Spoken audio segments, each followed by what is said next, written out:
வணக்கம் நண்பர்களே! இன்னைக்கு உங்களுக்காக புதிய கதையோட தான் வந்திருக்கோம். இந்த கதை கண்டிப்பாக இன்ட்ரெஸ்டிங்கா இருக்கும்.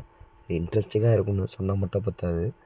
நம்ம கதை இன்ட்ரெஸ்டிங்கா இருக்கணும்னா, அதோடைய டைட்டில தெரிஞ்சா தான் லாஸ்ட் வரைக்கும் ஸ்கிப் பண்ணாம பார்க்கலாமான்றது நமக்கு தோணும்.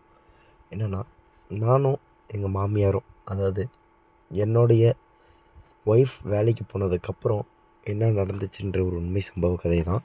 இந்த கதை கண்டிப்பாக இன்ட்ரெஸ்டிங்கா இருக்கும். ஸோ லாஸ்ட் வரைக்கும் ஸ்கிப் பண்ணாம பாருங்கள். நம்ம சேனலை சப்ஸ்கிரைப் பண்ணாதவங்க சப்ஸ்கிரைப் பண்ணிட்டு போகலாம். சரி வாங்க வீடியோக்குள்ளே போகலாம்.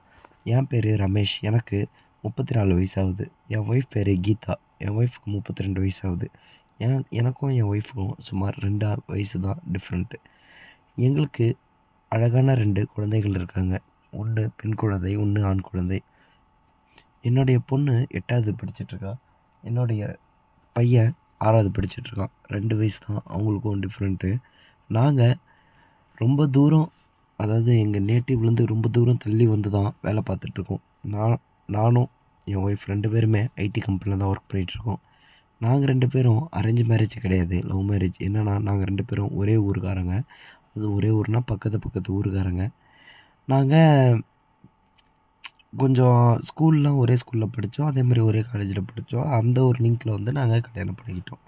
இதுதான் எங்களை பற்றியான ஒரு சுருக்கமான இது. நாங்கள் ரொம்ப வசதியானவங்களாம் கிடையாது. 2 பேரும் மாதத்துக்கு ஒரு 60,000 70,000 அந்த மாதிரி சம்பாதிக்கிறோம். வருஷத்துக்கு ஒரு 1,4 அதாவது மாதத்துக்கு ஒரு 1,4 லட்ச ரூபான்ற மாதிரி சம்பாதிக்கிறோம். ஒரு நிம்மதியான வாழ்க்கை வாழ்ந்துட்டுருக்கோம். எங்கள் ஊரில் என்னென்னா எங்கள் அம்மா அப்பாவும் என் ஒய்ஃபோட அம்மா அப்பா 2 பேரும் வாழ்ந்துட்டுருக்காங்க. ஸோ அவங்களும் வந்து அங்கே நல்லா பேசிப்பாங்க, நல்லா பழகிப்பாங்க. இதுதான் எங்களை பற்றியான ஒரு சுருக்கமான ஸ்டோரி. நாங்கள் இங்கே வரும்போது ஃபஸ்ட்டு ரொம்ப சண்டை சச்சரவுல தான் வந்தோம். என்னென்னா கல்யாணம் ஆகும்போது ரொம்ப நல்லா நிம்மதியாக இருந்தது. ஊரில் வந்து ஒரு 5 வருஷம் வாழ்ந்தோம். அந்த 5 வருஷம் வந்து ஒழுங்கான வருமானம் இல்ல. அந்த வருமானம் எதுவுமே இல்லாத காரணத்தினால தான் அதுக்கப்புறம் நாங்கள் படித்து இந்த மாதிரியான ஒரு வேலைகளுக்கு ட்ரை பண்ணி வந்தோம். வந்ததுக்கப்புறமும் இங்கே வந்து சரியான சாப்பாடு, சரியான தங்குற இடம் எதுவுமே இல்ல. ஏன்னா ஒரு சிட்டியில் எப்படி இருக்குன்றது உங்களுக்கு தெரியும். அதனால் இந்த சூழ்நிலையில் நாங்கள் சர்வே பண்ணுறது ரொம்ப கஷ்டமாக இருந்தது. அப்போ யார்ரா எங்கள் ஒய்ஃபோட அம்மா வீட்டு சைட்லேருந்து எனக்கு நிறைய உதவிகள் பண்ணாங்க. அவங்க பண்ண உதவிகளை நான் மறக்கவே மாட்டேன். என்னென்னா எங்கள் அத்தை வந்து, அதாவது எங்கள் மாமியார் வந்து ரொம்ப அதிகமான எங்களுக்கு ஒரு உதவி பண்ணாங்க. என்னென்னா பண உதவி அப்பப்போ வருவாங்க. ஏன்னா அந்த நேரம் எங்களுக்கு குழந்தை வேற இருந்தது கையில். குழந்தைய பார்த்துக்கிறதா, குழந்தைக்கு செலவு இருக்குது, நமக்கு செலவு இருக்குது, வீட்டு வாடகை இருக்குது, பெட்ரோலு, இவ்வளோ செலவுகள் இருக்குது. இது எல்லாமே எங்கள் மாமியார் வந்து என்னென்னா, நீங்கள் ஒன்றும் கவலைப்படாதீங்க மாப்பிள, நான் உங்களுக்கு இது பண்ணுறேன், அதாவது நான் உங்களுக்கு உதவி பண்ணுறேன் மாப்பிள அப்படின்ட்டு, என் பொண்ணுக்காக நான் உதவி பண்ணுறேன்ட்டு அவங்க வந்து எனக்காக உதவி பண்ணாங்க. இதில் என்ன ஆச்சுன்னா, திடீர்னு எங்கள் மாமனாருக்கு உடம்பு சரியில்லைன்னு ஒரு செய்தி வருது எங்களுக்கு. எங்கள் அத்தை என் ஒய்ஃபுக்கு கால் பண்ணி, இந்த மாதிரிப்பா, இந்த மாதிரிம்மா நீ வந்து ஊருக்கு வாம்மா, உங்கள் அப்பாவுக்கு சுத்தமாக முடியல, சீரியஸாக இருக்கார், காப்பாற்ற முடியாது அப்படிலாம் சொல்கிறாங்கம்மா, எனக்கு பயமாக இருக்குமா அப்படின்ட்டு கூப்பிட்றாங்க. அந்த நேரம் எனக்கு வேலை இருக்குது, வேலையை விட்டுட்டு வர முடியாது. ஏன்னா லீவ் வந்து ஆஃபீஸில் தரமாட்டேங்கிறாங்க. இந்த நிலமையில் என்ன பண்ணுறதுனே எனக்கு தெரியாமல் ரொம்ப குழப்பத்திலே நின்றுருந்தேன். சரி என்ன தான் பண்ணுறது, பேசாமல் ஒய்ஃப் அனுப்பலான்ட்டு ஒய்ஃபை அனுப்பி விட்டேன்.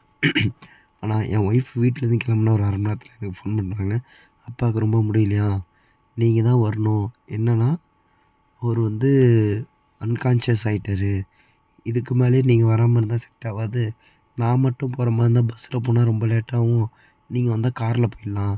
அதனால் நீங்கள் வந்துடுங்க அப்படின்னு சொல்லி கூப்பிட்டதுனால வேறு வழி இல்லாமல் அன்றைக்கி ஆஃபீஸ் லீவ் போட்டு கிளம்பி சரி நாங்கள் ஊருக்கு கிளம்புனோம். எங்கள் ஊர் வந்து நாங்கள் தங்கியிருக்கிற இடத்துலேருந்து சுமார் 7 மணி நேரம் டு 9 மணி நேரம் ஆகும். நாங்கள் பொறுமையாக போனோம். அது வரைக்கும் ஒன்றும் பிரச்சனை இல்லை, மாமா நல்லா தான் இருக்காங்க அப்படின்னு சொல்லிவிட்டு நாங்கள் அப்படியே சமாளிச்சுட்டு போயிட்டோம். அங்கே போனதுக்கப்புறம் பார்த்தா அவர் ஆனால் ரொம்ப சீரியஸாக தான் இருந்தார். சரி என்ன பண்ணுறதுன்னு தெரியல. என்ன பண்ணுறதுன்னு தெரியாமல் சரி பேசாமல் நம்ம 2 பேரும் ஐடி தான், என் ஒய்ஃப் கிட்ட சொல்லிட்டேன், நம்ம 2 பேரும் ஐடியில் தான் இருக்கோம், அழகாக என்ன பண்ணலான்னா நம்ம இவருக்கு இப்போ உடம்பு சரியாகிற வரைக்கும், ஏன்னா உங்கள் அம்மாவுக்கு ஒரு ஆள் துணை தேவைப்படுது, அதனால் அவருக்கு உடம்பு சரியாகிற வரைக்கும் நம்ம ஒர்க் ஃப்ரம் ஹோம் வாங்கிக்கலாம் அப்படின்னேன். என் ஒய்ஃப் என்ன சொன்னாங்க, இல்லை இல்லை அதெல்லாம் வேணாம், அதெல்லாம் செட் ஆகாதுங்க அப்படின்னு தான் சொன்னாங்க. நான் சொன்னேன், அத்தைக்காகவாவது நம்ம இருந்து தான் ஆகணும், அதெல்லாம் ஒன்றும் இல்லை, ஒர்க் ஃப்ரம் ஹோம் வாங்கிக்கலான்னு சொல்லிட்டு அதுக்கப்புறம் நாங்கள் ஒர்க் ஃப்ரம் ஹோம் வாங்கிக்கிட்டோம். ஸோ ஒர்க் ஃப்ரம் ஹோம் வாங்கினதுக்கப்புறம் என்ன ஆச்சுன்னு கேட்டிங்கன்னா, நான் என் ஒய்ஃப் 2 பேரும் வீட்டில் தான் இருக்கோம். நல்லா தான் போயிட்டுருக்கு. நல்லா தான் பேசுகிறோம். என்னன்னா, அப்பப்போ ஒரு சில பிரச்சனைகள் வர ஆரம்பிச்சிருச்சு எனக்கும் என் ஒய்ஃப்க்கும். ஏன்னா, நான் ஒரு எக்ஸ்பெக்டேஷனில் என் ஒய்ஃபை கல்யாணம் பண்ணிட்டு வந்தேன். அந்த எக்ஸ்பெக்டேஷனை என் ஒய்ஃபால் எனக்கு ஃபுல்ஃபில் பண்ண முடியல.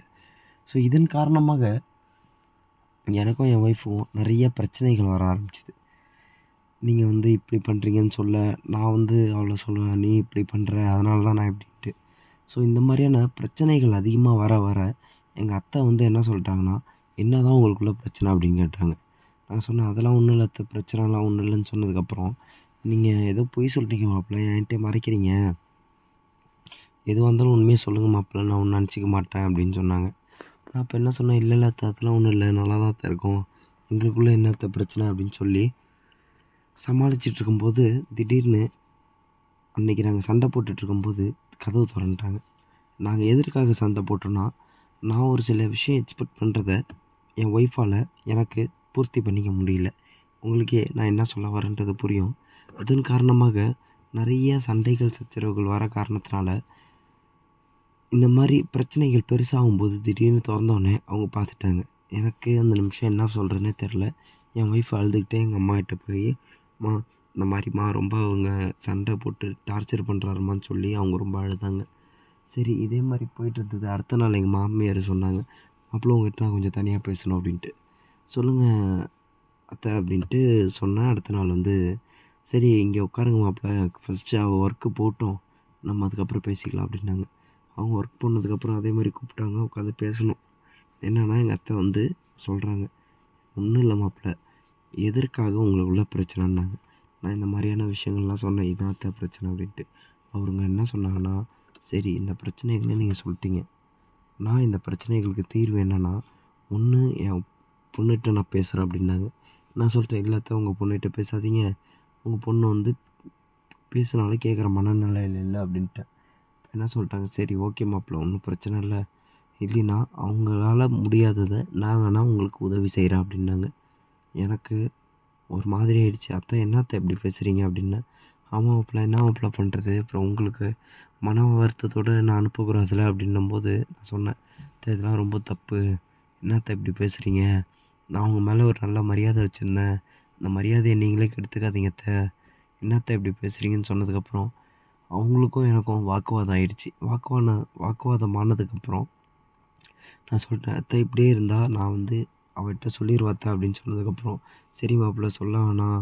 நான் இது சொன்னது தப்பு தான் அதுன்னு" சொல்லிவிட்டு, அவங்க அதுக்கப்புறம் சரி நான் இனிமேல் இப்படி பேச மாட்டேன் அப்படின்னு சொல்லிட்டு அவங்க இது பண்ணிட்டாங்க. இதுதான் நண்பர்களே நடந்தது. இந்த கதை இன்ட்ரெஸ்டிங்காக இருக்கும்னு நான் நம்புகிறேன். இந்த கதை பிடிச்சிருந்தா லைக் பண்ணுங்கள். நம்ம கதை பிடிச்சிருந்தா சப்ஸ்கிரைப் பண்ணுங்கள். இது ஒரு எமோஷ்னல் ஸ்டோரி தான். அடுத்ததாக ஒரு நல்ல கன்டென்ட்டில் சந்திப்போம். நன்றி.